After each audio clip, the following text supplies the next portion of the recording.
Montreal. Hey Anthony, how are you doing? Good morning. Good morning. So I'm very happy to be here today with Anthony. I know already. We actually met a year ago, I believe, when we did our real estate conference in Toronto. I believe we did it with Stikeman right before COVID. Not right, but before COVID. And that's when we first got acquainted. And I'm very happy to have Anthony with us here. And as always, I like the stories where it's a family involvement and not just another company out there. So just a couple of words about Anthony, and it's really just a couple of words. So he's the next generation.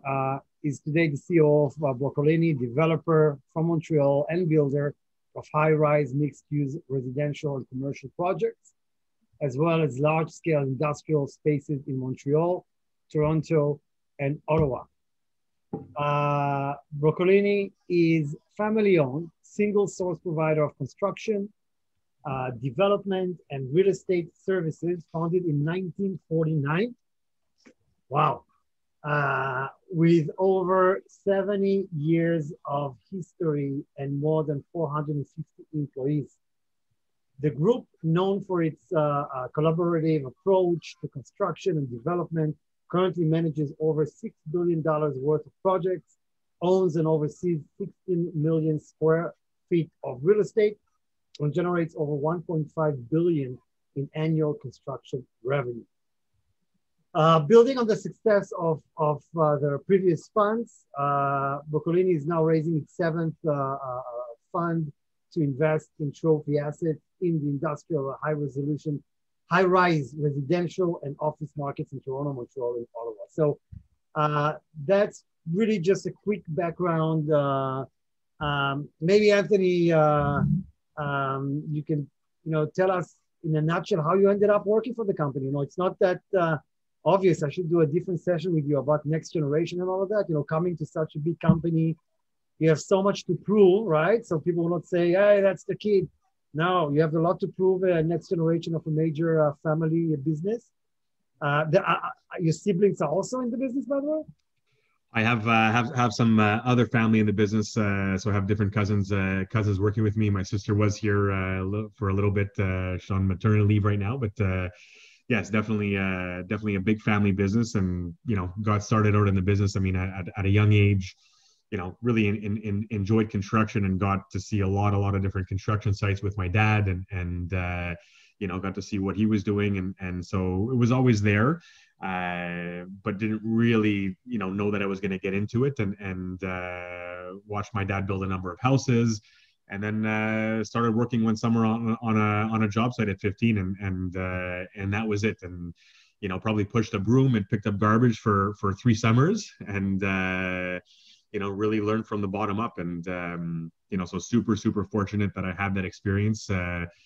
Really starting with the fundamentals and the basics of being able to see what goes on a construction site, and it really changed and evolved from there. And so blessed with that opportunity to see things at that young age, and studied it in schooling, did a degree in architectural technology, and started right from there in the family business. And a lot of conventional wisdom around family business talks about going out, getting experience elsewhere and stuff like that. And I mean, I did not do that, but often say that I would not be where I am today. I was blessed with the opportunity, and certainly grabbed that opportunity, as well as I could, and made the best of it, right? And I think, like any successful person in life, you got to work really, really hard at it, and certainly don't take it for granted, and never have, never will, and just got to work hard at it. So that's how we got. That's brilliant. And I can think of so many unique families that the next generation really succeeded, and they all went through that same process of ground up.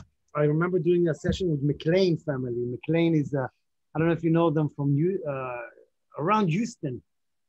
Very large family. They were working with Walmart. They got huge storage places, something unique. And And the next generation that now is leading the company told me, listen, my father made me unload trucks, night shift, the shift that nobody would take. These were the ones I took. And I think obviously it works well. So just, before we dive in, obviously we're here to talk about the real estate opportunities, what's going on, what you guys are doing. Maybe just two quick questions. First of all, COVID. I mean, on our end, I can tell you that we changed our entire schedule of conferences once we learned that basically you guys were out of lockdown sooner than we thought. Actually, even before Toronto, that used to lead before with that. And therefore, we decided now to do 3 in-person conferences with FastScan in all major cities in Canada, 3. How does COVID looks like right now from your end? How are things in Montreal around you? Yeah, so I think two distinct impacts for our business. One, I think very much like the rest of the world in terms of working from home. Pretty major impact, but incredible how the teams came together and really made it work. And can honestly say that in a lot of cases, productivity went up. From the office type of work that was happening. I think we really looked at it as an opportunity to really do a great job of increasing our communication with our team and getting our folks closer together, our Montreal office with our Toronto office, Ottawa office. So I think that's been one opportunity where we've gotten closer in some ways with our teams and doing a great job of regularly communicating with them. So we've definitely made that a priority, and I think that's in a lot of senses it's made us closer together. We're a family enterprise, and it's a family business, but we consider ourselves a large extended family. And I think if you were to ask our team members, they would say that, and really stuck together, and I think did a great job at that. And then on the construction sites, we were fortunate. We only got closed down for I think 4 or 5 weeks. But also a very good testament to our job sites where, on the job site, health and safety is our number one responsibility. We are a large extended family, and we want to make sure that every single one of our extended family members, can go to work in a safe environment. And because health and safety is always, a number one priority, it was pretty easy to, navigate COVID from that perspective because it's always top of mind. And so it wasn't that dramatic for us. Obviously some changes, there's no question, but probably changes that were welcome to the industry and just doing things in a safer manner. So, I viewed it as it was certainly a challenging experience, but like all things that are challenging, you got to learn from it and evolve. And I think there's no question that we are stronger today than we were prior to COVID. So I think a lot of good lessons learned from that experience, and we're stronger together now for sure. I always like to say in family business companies to remind people what I've seen throughout many years of dealing with this, the proven facts, it's not a suggestion, that family businesses will always do better, well, not always do better, but in general do way better than the counter publicly traded or not private counterparts, mainly because you care so much. It's your reputation that's on the line. It's not a guy that works at Brookfield or anyone else. It's gigantic, and no matter what happens, he's going to find another job later on. It's your reputation that's on the line. Everything needs to be done. Everything's from the heart. It's your own company. So just a point that I wanted to mention. Even publicly traded private companies, publicly traded private. I mean, publicly traded companies that are family owned versus their peers was proven in many research do way better. Anyway, so just one more question before we dive into what you guys are doing and the opportunities there is the real estate market, which obviously you'll talk about, but how was that affected by COVID? Do you think that because I hear from the outside, right? I'm in New York, that Canada in general is booming when it comes to real estate. It never stopped.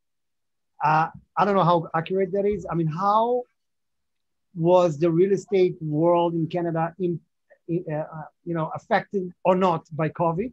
Are there better valuations, better, I don't know, is there less money in the market, more? How do you see that? And then we'll dive into what we're here for. Sure thing. So, I mean, I think the sectors that we operate in is high-rise residential, office, and industrial.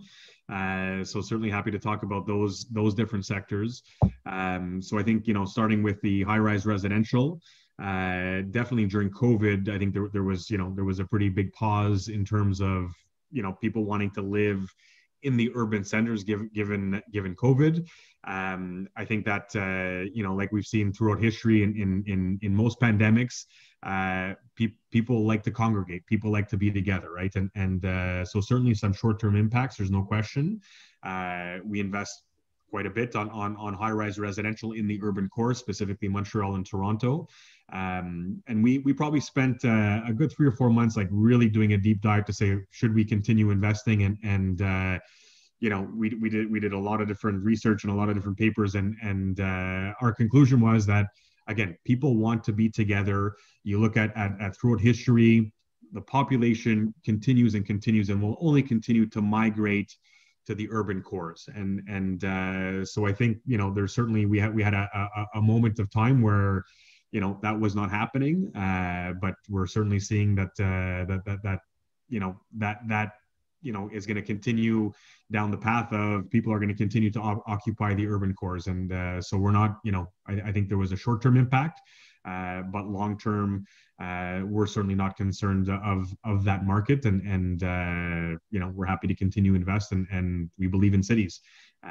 Cities are resilient, as we've proven through the history of mankind, and I don't think this is any different, right? Just one more quick question, and I'll be done. Again, how do you see? I mean, in the U.S., in the markets I know, right? In the U.S., you saw many move, like you say, from the main cities an hour out. I'm in Westchester, for instance, an hour out of New York. And some cities lost people, like New York, LA, to other states like Florida that are very more welcoming. In Israel, it cannot really work. If you go an hour out, you're already in the next country. So I'm wondering, how is it like in Canada? Did people move out of the main cities as they have in the States? You certainly had that for sure. Not sure the exact numbers, but there's no question that did happen. People reconsidering where they wanted to live, but I think that that's tied to to the office market, right? And certainly during the pandemic, working from home, that was the norm for the entire planet, and so that worked for a certain time. And now when people are going to come back, as it's starting to happen, I think that's where you're going to start seeing the change of going back to more of a normalized state where, yes, there's for sure going to be some form of a hybrid scenario, but to be 100% working remotely, I don't see how that's going to be able to, that's going to be able to work. For some, maybe, but for a business such as ourselves, in terms of where collaboration is so key, and having those interactions, which you'll see it in my presentation, people are key ingredient to success, right? And having people together, you can't replace that. And as much as this type of dynamic of working remotely has worked, there's that intangible where in terms of culture, in terms of spirit, that you can't get that doing it remotely, right? So I think that pendulum is going to shift back. And, I think office, you're going to see certainly a lot of musical chairs, people looking at different, opportunities and rearranging what their workplace is going to look like. And I think, as I've been saying, I think that science experiment that the world is going through right now, it's going to take a couple of years for that to play itself out. But again, long term, people are going to be back together. I'm not worried about that. So I see we have some questions. People will wait with that till the end of the discussion. It is being recorded for those who ask. I'll let you take it from here, Anthony, and talk a little bit about what you guys are doing now, the fund, the opportunities. Absolutely. So I'm going to share my screen here and have just a brief presentation here, a little bit about Broccolini, and then what we're doing on on the fun side and what Broccolini is up to as far as real estate development. So first and foremost, really want to start with Broccolini. So started by my grandfather, 1949. He immigrated from Italy when he was only 7 years old, and started a construction company. So his business was really building single family homes. So he started building single family homes in and across Montreal. And home by home, I think his first home he sold for $16,000. And that was his business. And back in the heyday, I think built a 10 or 12 unit apartment building, and then he had 4 boys, and all 4 boys came into the business. And they came into the business in the early 80s, and they wanted to do something a little bit different. And they shifted from doing residential construction to doing commercial and industrial construction. So their first $1 million deal was a car dealership here in Montreal, and then to doing many Canadian Tires and doing some different industrial deals. So they really came out as a general contractor. And they did that for many years. And I would say in the late 90s was when they had some extra money in the bank account, and they said, let's buy a piece of land, and let's look to develop that piece of land. So they bought a large industrial tract of land, and from that, we did maybe 9 or 10 different industrial development deals, where we really helped coin the term for us as design builders, right? And really being there, at the onset with our clients and listening to their needs and being able to offer a turnkey experience. So that really helped mushroom and help the company grow. So that's where real estate development started at Broccolini. So it's been close to 25 years that we've been doing real estate development. And certainly in the last little bit, the last 10 years or so, really grown in a different way. So, in the early 2000s, we went off to Ottawa. About 10 years ago, we opened up an office in Toronto. So a great success story. A lot of growth, a lot of evolution. As we like to say, a lot of water under the bridge.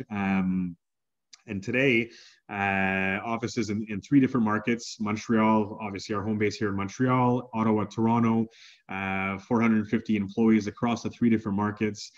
Very, very, very proudly to say that we hired about 125 employees during COVID.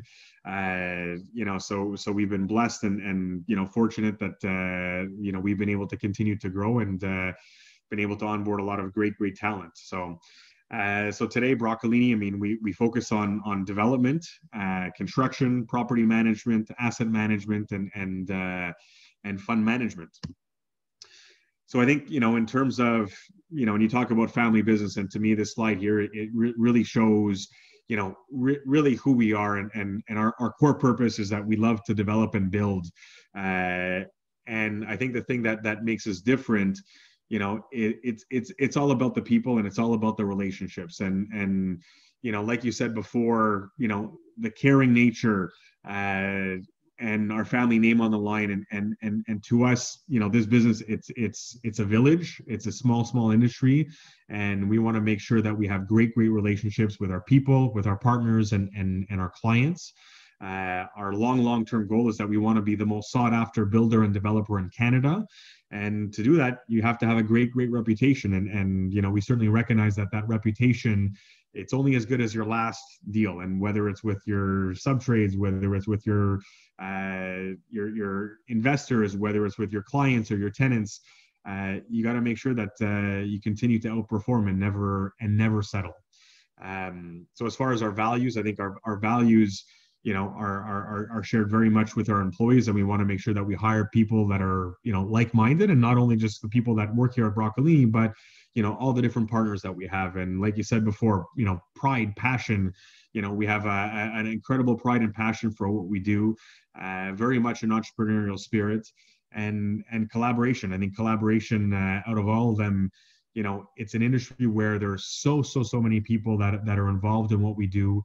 And we often say that this is the ultimate team sport, and you know, being able to bring everyone together, you know, to work together and perform at the level that we do, that is certainly an art. And we often view ourselves as, you know, as the orchestra leaders, right, in terms of being able to bring all these great folks together, you know, that share that common vision and can help us to do great things. And then obviously integrity, being able to do what you say you're going to do and deliver on your promises. Obviously, super important to us. And again, I think those are, you know, all important ingredients of how our reputation comes to be. So I think, like I said, you know, for us, it's all about the people. 450, you know, people that work with Broccolini, that share that vision, that share those values. We are blessed to have some of the best and brightest in the industry, and I think that's you know, that is our secret sauce. It's all about the people, and like I said, very lucky to have such great people.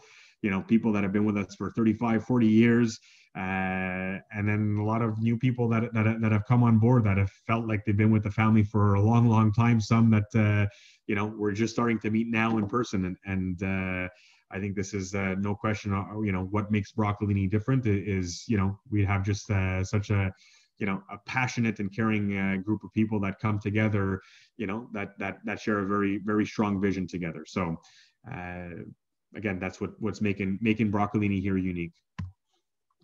I think what makes us different, you know, outside of the people is the family name. So for us, the family name is on every single building that we build. And we want to make sure that reputation is upheld, and we can continue to build upon that legacy that, you know, my grandfather, my fathers and uncles, and everyone else, all of our forefathers have left behind. We're blessed, you know, to have such a strong foundation, and you know, we want to make sure that we continue to build upon that legacy. The next thing, you know, is our vertical integration, and you know, we really do a great job of, you know, being able to deliver from A to Z, whether it's from, you know, early on land acquisitions, dealing with the brokerage communities, you know, working with our legal teams, our financing, our design, our construction, our development, to property management. You know, we really are a one-stop shop where we know every single element of, you know, what we like to call our flywheel, you know, of what makes the development, you know, turn, and to be able to know every single, you know, one of those levers, and to be able to operate really strongly, super important for us. And you know, we've worked really hard at understanding what those all are, and you know, we've built our teams around us to make sure that we can deliver on every single one. Next thing is, you know, skin in the game, and, you know, I'll show you through some of our past funds. You know, we've done a great job of you know, being able to invest the family's money. We've raised close to $1 billion of private equity, and you know, unlike a lot of different private equity out there, we're not in for 5% or 10%. Typically in all of our funds, we've been up to 25 to 30% of our funds. So, you know, we are definitely investing heavily in all of our real estate. We're definitely putting our money where our mouth is, and this is the family's primary investment vehicle. We're big believers in real estate, and you know, we're putting, like I said, our money where our mouth is. And then a lot of, you know, different multiple asset class experience. I think being heavily invested in office, in industrial, and in high-rise residential, I think what that does, it gives us a really broad view of the entire economy, right? And you know, they are all intertwined together, and you know, being able to have a breadth of knowledge and being very well connected in all those different markets, I think gives us just a broader vision in terms of, you know, how we look at real estate investment and real estate development. So I think that's what makes us certainly different. As far as you know, just for, you know, from numbers, so, you know, through our past funds, over the last 10 years, we've raised just under $1 billion of private equity. We're on our roadshow right now to raise our next limited partnership fund, where we're going to look to raise $350 to $400 million of new private equity. On the construction side of the business, annual construction revenue of $1.5 billion of annual revenue. We're within the top 10 builders in Canada. And then as far as what we have under development, about $6.3 billion worth of projects under development under various different stages. So again, just a breadth of, you know, a lot of different asset classes that we're looking at, and a great pipeline of projects. And then under ownership, we have, you know, an ownership structure, various different ownership structures, but we own and manage about 16.5 million square feet of real estate, you know, throughout Eastern Canada. So again, a lot of exposure to the different real estate markets. This is a good slide here. I mean, this gives you you know, a high level overview of, you know, some of the different developments that we've done. Specifically within our fund, we've done, you know, more than this, but this is showing some of our projects that we've done in our fund. You know, so we've done about 2.5 million square feet of office development within our real estate funds. We've done about 6.8 million square feet of residential, and we've done about 21.9 million square feet of industrial throughout our first 6 limited partnership funds. Again, our goal, like I said before, is we want to be the most sought after builder and developer in Canada. And, you know, we really want to be best in class in each of these asset classes. And, you know, it's a journey, it's a never ending journey, and you always want to continue to climb that mountain. And again, we've been working very hard of, you know, becoming sort of, you know, the masters in each one of these different asset classes, and, you know, developing our teams to make sure that we're delivering, you know, the best in class assets for all 3 of these different asset classes. I'll quickly jump through, you know, some of the slides, and we can come back to this maybe after, Denny, in terms of just, you know, views in terms of the different asset classes, you know, but want to give, you know, a quick range of, you know, some of the different funds that we've done. And again, I'll quickly skip through this here, but happy to share more if there's any interest in learning more. You know, but throughout all of our funds, we've hit, you know, a mixed portfolio of office, of residential, and industrial. You know, so LP1, LP2 started in 2007, started another one in 2012, and then the funds kept on getting faster and faster, where, you know, we're you know, the team has grown, and we have access to more deal flow, so we're able to, you know, deploy that capital. We're finding great trophy assets and being able to invest in, you know, incredible projects with just such a great team. So the deal flow has been increasing, and yeah, we're just blessed that we're able to do what we're doing, and continuing to, you know, deploy some great capital to invest in some great trophy assets. So our you know, 2019, our LP5, able to invest in some large scale industrial projects, and certainly industrial has been a big name of the game for us recently. Doing a lot of work with a great tenant right now with Amazon. Yeah, so very blessed. LP6, our last limited partnership fund, started in October. That fund has been fully committed, and excuse me, invested in some, you know, some great projects, and we're looking to, you know, to continue to deploy more capital. Hence why we're looking to raise our LP7. So our goal over the next month or so is we're looking to raise $350 to $400 million of private capital to deploy, you know, through the markets of Montreal, Ottawa, and Toronto, and really for land acquisition, you know, for the office market, for the industrial market, and residential and mixed use developments. As far as our returns, you know, we're certainly looking for you know, a 14 to 20% internal rate of return.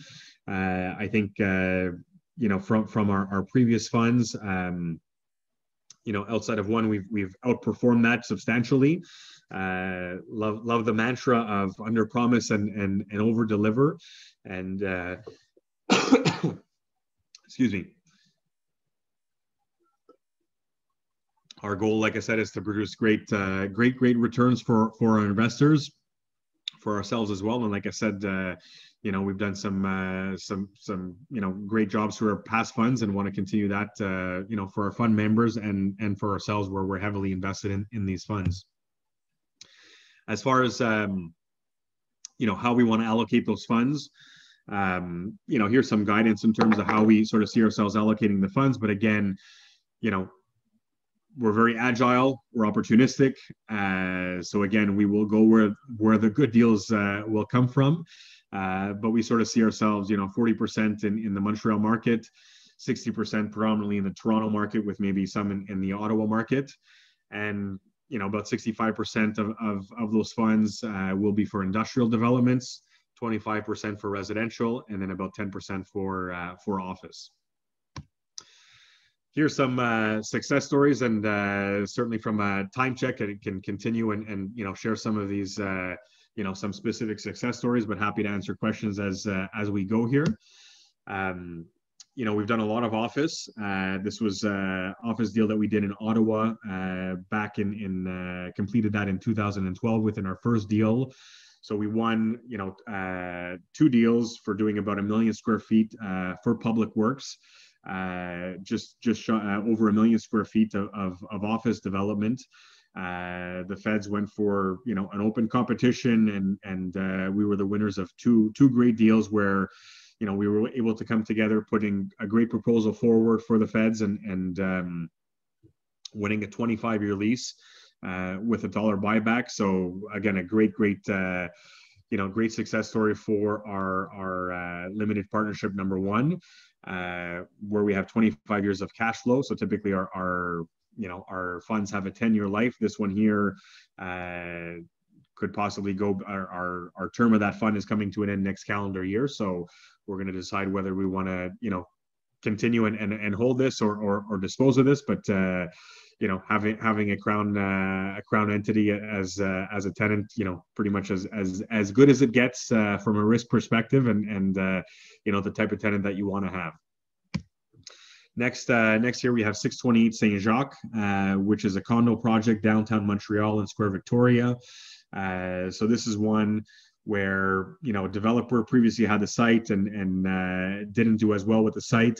Tried to launch the project, and we were able to come in.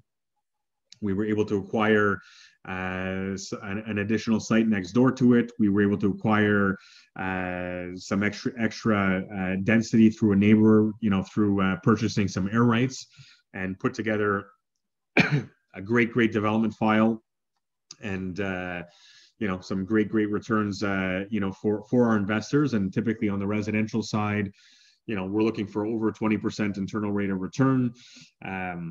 If we want to invest $1, we want to make 2. In this particular case, we invested only $7 million on a $123 million project, and we're looking to make about a $21 million profit for our investors. So, again, we're very driven from a return perspective, and we look at obviously financing is an important part of what we do, but we look certainly to work hard at keeping our costs exactly where they need to be, but look to drive up our sale price and make sure we're getting good market deals on the sales side to generate great returns. So this one, you got the rendering on the left, and you got the actual picture. Is probably a picture of about a month ago, and we're looking to deliver units here by end of calendar year. Last 2 success stories. So this file here was in 2019. We did a 1 million square foot distribution center for Amazon. Did this one in under a year. It took us a year to build this, and great success story of acquiring a piece of land, finding a need for a tenant. This was the first of many deals that we've done with Amazon. Super fortunate to have a great relationship, and again, you talk about reputation, and we've continued to deliver. For a wonderful tenant, we've delivered exceptional results, and since then we've done close to a dozen different deals with this tenant, and looking to continue to do many more. And on the industrial side, prior to Amazon, we've done probably about 40 million square feet of industrial construction for large multinational clients, and industrial's definitely been a great bread and butter for us. And we remain very, very bullish on the industrial markets. And last but not least, this is also another deal that we've done in Ottawa that we're delivering within the next month here. Another fulfillment center for Amazon. And this one here, this is a 2.8 million square foot facility. It's a 700,000 square foot pad, but 4 stories, 4-story fulfillment center. And incredible, how the team came together here, that we also built this one in 12 months. So incredible, almost a $480 million project cost, delivered in 12 months, and just showcase the strength of our construction abilities. We definitely consider ourselves a master builder. And again, I think what makes Broccolini unique is we're a great real estate developer, but when you team up that master builder ability, it's a pretty unique offering that not too many people do what we do, and do what we do in every single asset class. So which again enables us to deliver some great results, for our people, for our partners, and obviously for our clients and investors. So that's the end of the presentation, and hope I gave you a good snapshot of of Broccolini, the family, the people, and obviously what we're doing within the different marketplaces here. Thank you, Anthony. It's been brilliant. And first of all, again, I want to first of all correct myself. We didn't meet in person at our Toronto conference. We met online at our Montreal conference. So I want to thank Elias of Fasken that introduced us back then. And you'll feel at home because, as I told you, we're doing our upcoming events at their offices. So it's going to be yes, and it's a great Elias, great friend, and someone that we've done a lot of work with, and also great offices overlooking a lot of our projects. So we got on one block there, right in front of their offices, we have 620 Saint Jacques, which you saw. We have Victoria sur le Parc, which is a 60-story mixed-use development, and we're building the National Bank's head office, brand new 45-story office building, largest office building built in Montreal in the last 30 years. So when you look at that block, I still pinch myself every time I go. We're doing almost $1.5 billion of work on that one corner. So very, very blessed and humbled by the great work that our teams are doing. So that's brilliant. You'd be speaking at a conference and saying to people like this here or like that there, and it's going to be not a presentation. It's going to be like a window. And some more to come. We still got a lot of irons in the fire. Let me give you a word of advice. Number one, build all your next projects around Fasken's offices. Okay? So I don't know who's around Vancouver or Toronto, but if you have there, it would be great. So let's look at a couple of questions that we have here. So Anthony, what are the anticipated growth markets for Broccolini, which is presently very active in industrial and residential projects in Quebec and Ontario? Yeah, so good question. I think right now we're very much focused, heavily Montreal and Toronto. Ottawa, smaller community, but still have a very good presence there. So outside of that, I mean, we are opportunistic. We've done deals elsewhere in Canada.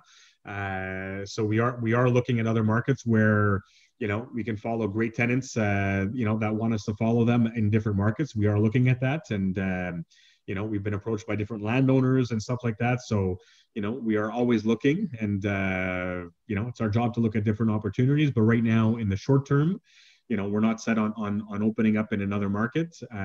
Maybe in the next 3 to 4 years, I think is when we will look at exploring another market. It's on our radar from a strategic perspective, but short term, not nothing planned imminently, unless unless we have a great client that wants to bring us to other markets. Are we going to be able to get a recording of this webinar? Yes. As I said, the guys will send a link by tomorrow with contact information and a chance to see this presentation for a couple of days. So next question is, any projects that you're proud of, which you can talk about? You know what? I think we have a lot of projects to be proud of, and I think the baby you like the most. That's what. Yeah. So I will say two, and these are two that certainly for myself personally. I mean, I started here in Montreal. I set up shop with a couple of colleagues in Ottawa, and our first big deal that we won was the TELUS House in Ottawa. And at the time, we were doing real estate development. We were doing a lot of industrial, and on the industrial side, you're investing $1 million here, $1 million here, and you're in and out in 12 months. And here came this deal. There was a landowner that had the deal with TELUS for 105,000 square foot, AAA building, downtown Ottawa, and was able to put that deal together at, I think it was 23 or 24 at the time. And that I think really was a catalyst for us in terms of getting into development, because at the time we put all of our eggs into one basket. I think the family invested $14.5 million into this one deal. A lot of sleepless nights, and we ended up doing like really, really well with it. And that helped trigger 3 or 4 more big office deals in Ottawa. So for that, I think, for myself, for the family, that was a big catalyst, for us in the Ottawa market, but just in the office development and very, very big, hats off to the family and to everyone that helped us put that together. And I think that was definitely a major milestone and a major turning point for the family and for the company. And then the second one was L'Avenue in Montreal. And, we had been doing some residential in Ottawa. And I'll never forget, and actually this is funny because we were looking at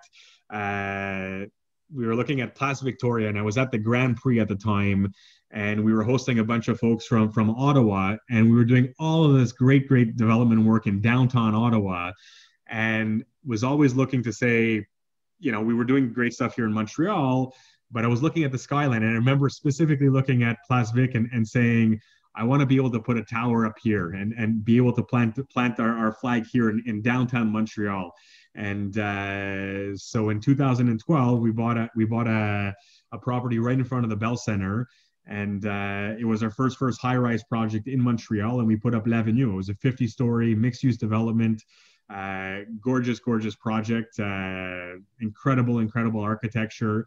And we had done building for others 20-story residential projects, and here we said we're planting our flag, and we're going to do a 50-story residential project. And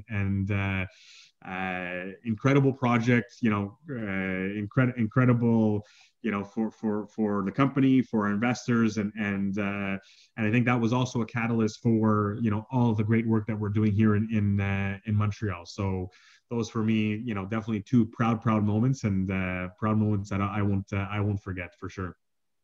Another question: how were you first connected to Amazon?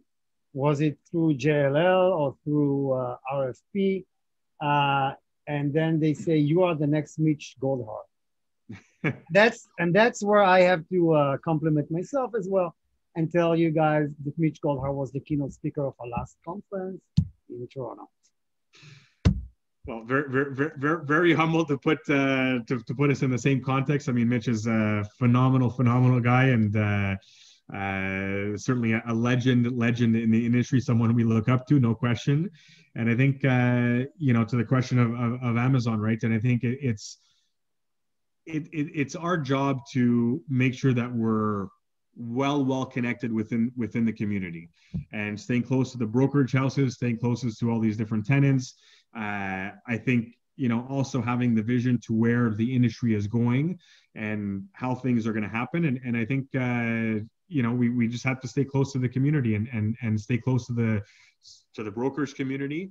Be patient and I think, we were fortunate to get, to get the right connections, but, once you have those right connections, then, when I look at our track record of what we've built before and our ability to deliver, I don't think it's certainly not by fluke why, we're able to do all this industrial business that we're doing, not just with them, but with many, many other, because we have that track record of saying, hey, we got to go to someone that's going to make it happen, that we're going to be able to count on, that they're going to be able to deliver, right? So I think it's certainly a combination of being, well connected within the community.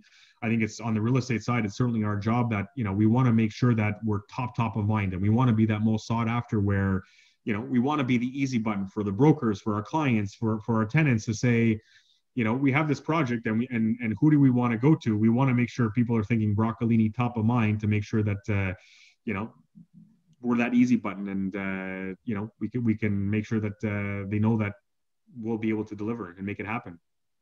If the fund lives our 10 years, if the fund lives is 10 years, Broccolini sell assets of newer funds, keep the assets in the Broccolini family of funds? It's a question. So, the way that we have it set up, and again, the life of the fund is 10 years. The building that I have behind me, the screenshot that we have here is a building, home office here in Montreal of Radio Canada. So this is a deal where, again, got a 25-year lease. It's within a fund that has a 10-year life. So we have the ability to go back to all of our fund members and saying, do we want to hold this asset? Do we want to dispose of this asset? And again, it's a trophy asset, 500,000 square foot office building, for a Crown corporation. So, for assets like this, we will have the opportunity to go back to our fund members and say, hey, do we want to hold? Do we want to sell? So that's something that, depending the asset, depending the fund, we want to certainly continue to, generate a beautiful portfolio of great projects, trophy assets. So we have that ability to do so. And then certainly the family, we have a co-invest vehicle where, we can look to decide to stay in, and we've done so, sort of minority shares in some of the deals where, we will exit, the fund will exit, and the family could look to stay in for a 5-10% interest in, possibly in some of these deals. Thank you. Now, several more questions. Let me see which one I'll choose. How do you differentiate yourselves from the rest? How do you think you guys are unique? Yeah, so I think, like I said before, I think being able to be a builder and a developer, because there's a lot of developers that are out there, that will have to go and hire those third-party builders, and having everything in-house here, like an incredible advantage. And I think one of the things that we often describe ourselves is that we are very, very agile. We're able to respond to clients' needs very quickly, able to look at different options very, very quickly, do a lot of design in-house and a lot of valued engineering, playing with different options. And I think that agility is very, very important for us. And having that in-house construction expertise, I think is, certainly very, very, very powerful for us. So I think that's certainly I think a big differentiator. And then the other thing that I think makes us different is that, there's a lot of, development firms that focus on one specific asset, right? And being able to have multiple asset class experience, just gives us a broader depth of connectivity with the community, with the overall economy, gives us a broader understanding. So in terms of being able to have, I think, a stronger vision in terms of where things are going, where things are headed, I think we just have a broader outlook on things and just a better holistic view on I think what's happening out there. So, yeah. With regards to the floor Amazon Center in Ottawa. Is multi-story, large-scale industrial a new trend, or is that building just a one-off?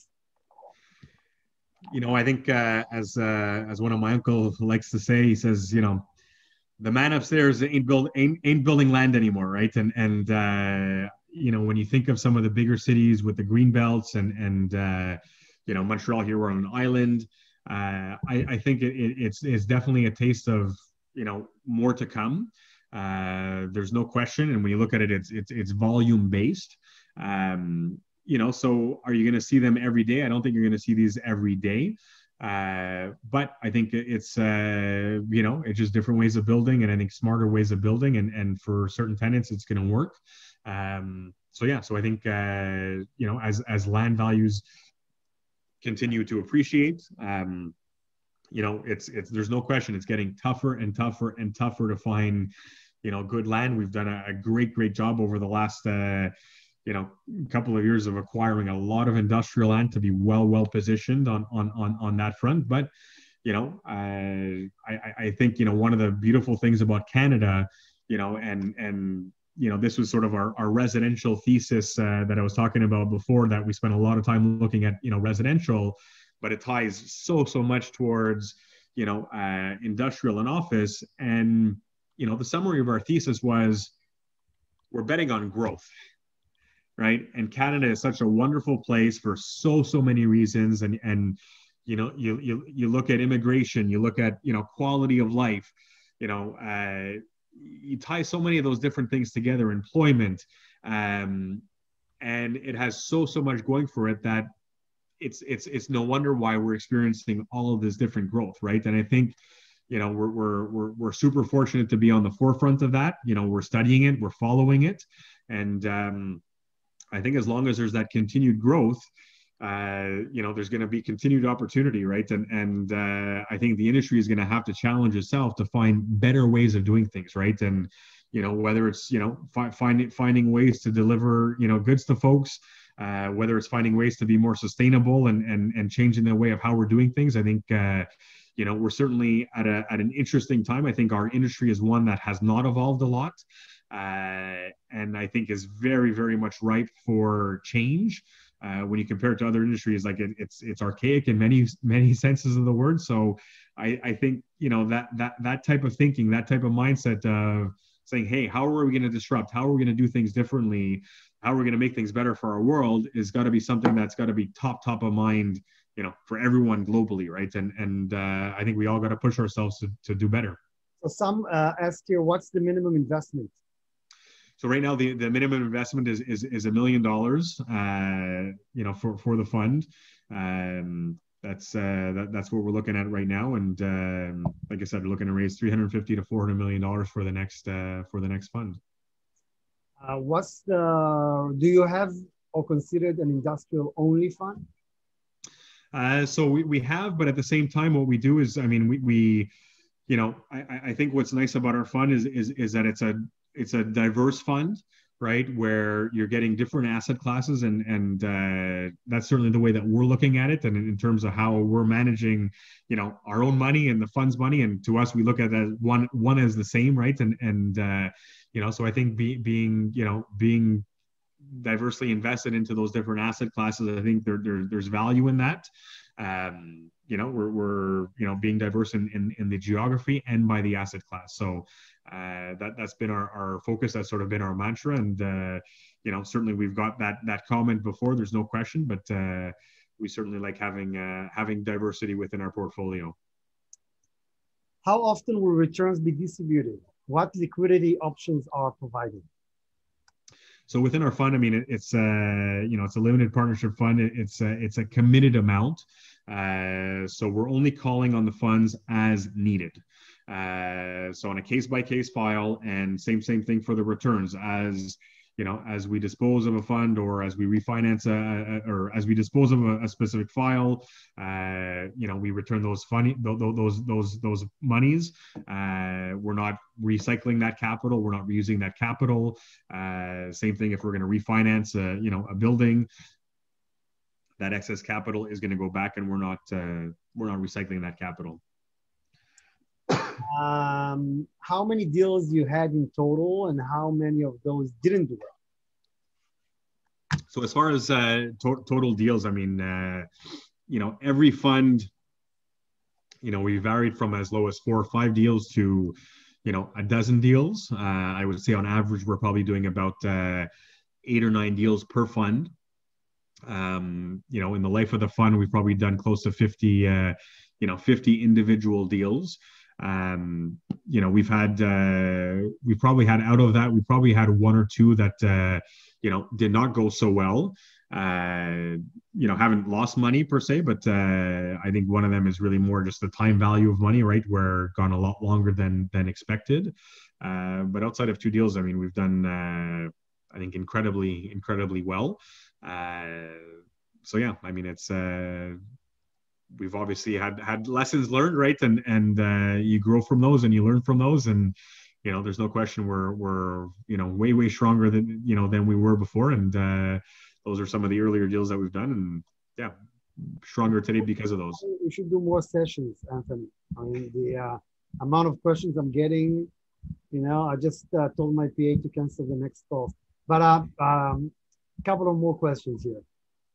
What are your thoughts on the economics of building a high res condo versus rental?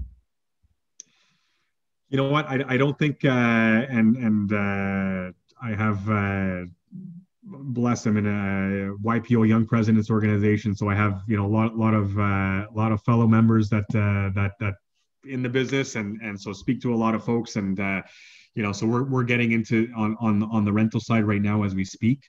So at the end of the day, I really don't see it as any substantial difference from a costing perspective.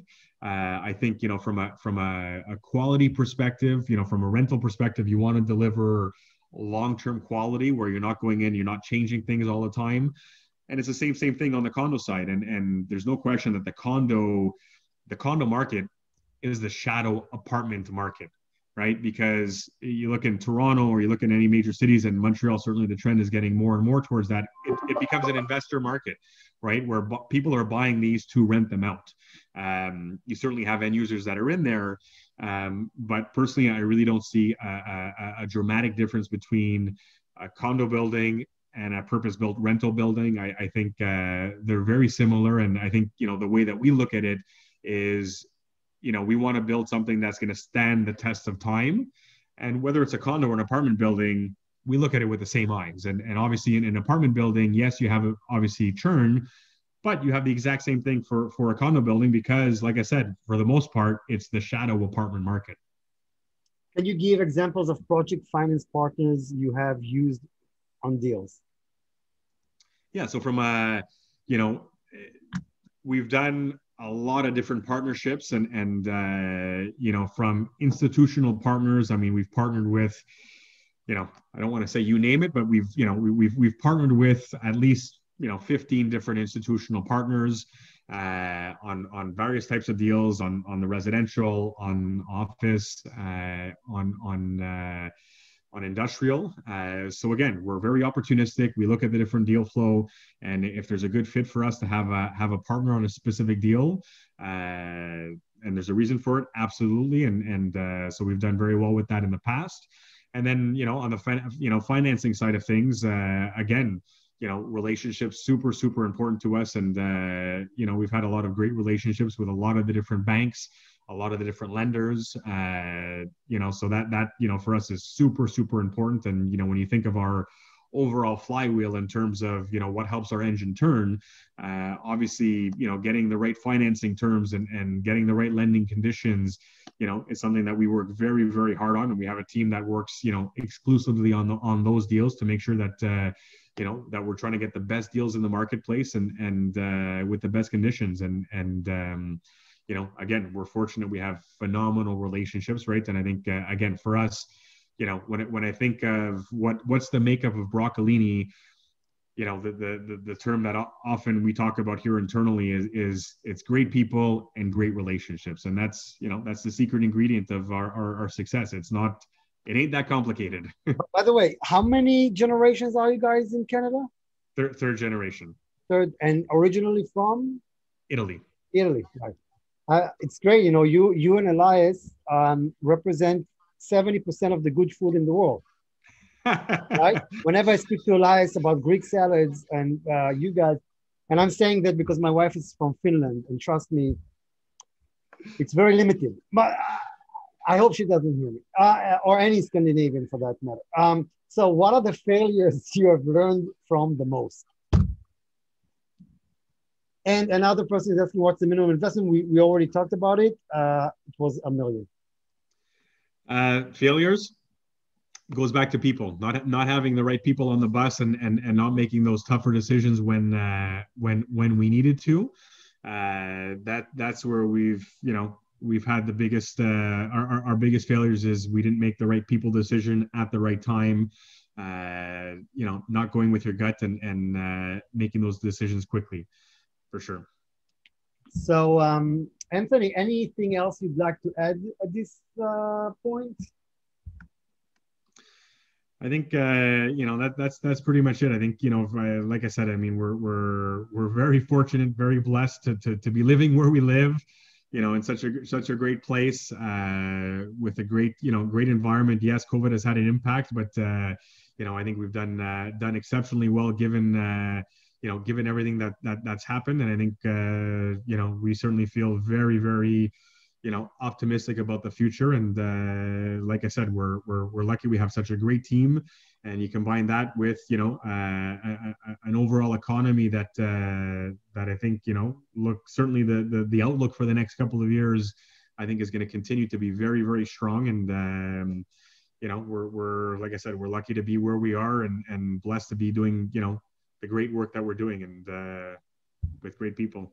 Yeah, and we are very fortunate to be in the Canadian market that's been growing like crazy for us. And basically, as soon as I've heard that you guys are out of lockdown, my next call was for really Elias, where we said, we got to do something in Canada. So we cleared November from other events we've had. And now we hope to see you in person in Vancouver, in Montreal, and in Toronto. I believe it's between November 9th and the 16th. We have 3 conferences in Canada. And after October, we're doing our online conference, as we've done last year, with Fasken and Scotia and other great partners. If you remember, last year we've had De Gaspé, Desmarais, Saputo, Apostolopoulos, Sylvan Adams, great folks with us. And I would like to tell all of you guys that this is a really interesting week here at DC Finance. Tomorrow, I will speak with another very interesting family. I will speak to Omar Al-Handal, who's Iraqi family. They brought Emirates to Iraq. Very, very interesting discussion, how they survived all the ups and downs in that part of the world. And basically on Tuesday, I believe, we have another great Canadian serial entrepreneur, David Lukacs, that will speak with us about what he did in the technology world and his ability to take companies not only from zero to a great company, but also to the stock exchange, which is a process he's been doing over and over again. Anthony, thanks again for being with us today. Definitely we have a lot coming, so hopefully we'll meet in person. And thank you so much for your time. And we'll see you shortly again. Thank you very much for the opportunity, and certainly look forward to meeting you in November in Montreal. Yeah, and enjoy the freedom. Go and eat pizzas. No, eat everything you want in restaurants, outdoors. I mean, it's great, and we're looking forward to come to meet you guys in person. Thanks a lot, Anthony. Thank you very much. Bye-bye. Thanks, everybody.